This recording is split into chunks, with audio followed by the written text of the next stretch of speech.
ഇന്ത്യയിലും വിദേശത്തും ഏറ്റവുമധികം തൊഴിൽ സാധ്യതയുള്ള computer operator and programming assistant കോഴ്സുകൾ പഠിച്ച് സർക്കാർ സ്വകാര്യ മേഖലയിൽ സ്വപ്നതുല്യമായ ജോലി കരസ്ഥമാക്കൂ.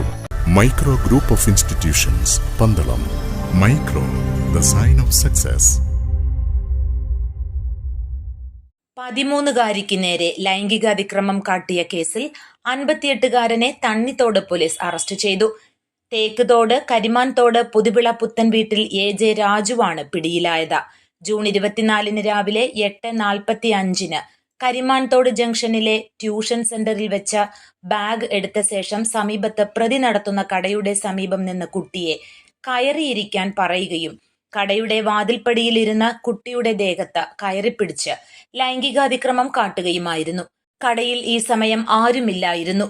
കൈ തട്ടി മാറ്റിയപ്പോൾ ആരോടും പറയരുതെന്നും മറ്റും പറഞ്ഞ് ഉള്ളിലേക്ക് ക്ഷണിച്ച് മോശമായി സംസാരിച്ച് മാനഹാനിയും മനോവിഷമവും ഉണ്ടാക്കിയതായാണ് കേസ്. 9ാം ക്ലാസ്സിൽ പഠിക്കുന്ന കുട്ടിയുടെ സ്വഭാവത്തിലെ ഭാവവ്യത്യാസം ശ്രദ്ധയിൽപ്പെട്ട ടീച്ചർ വിവരം തിരക്കിയപ്പോഴാണ് കാര്യങ്ങൾ അറിഞ്ഞത്. തുടർന്ന് ജില്ലാ ചൈൽഡ് പ്രൊട്ടക്ഷൻ യൂണിറ്റിൽ അറിയിക്കുകയും അവിടെ നിന്ന് അറിയിച്ചത് പ്രകാരം തണ്ണിത്തോട് പോലീസ് കുട്ടിയുടെ വീട്ടിലെത്തി വിശദമായ മൊഴി രേഖപ്പെടുത്തി. തുടർന്ന് police inspector VK Vijayaraghavan case register ചെയ്ത് അന്വേഷണം ആരംഭിക്കുകയായിരുന്നു. പ്രതിയെ തണ്ണിത്തോട് പോലീസ് കരിമാൻതോട്ടിൽ നിന്നും ഉടനടി കസ്റ്റഡിയിലെടുത്തു. തുടർ നടപടികൾക്കു ശേഷം കോടതിയിൽ ഹാജരാക്കി റിമാൻഡ് ചെയ്തു. News bureau, Pathanamthitta.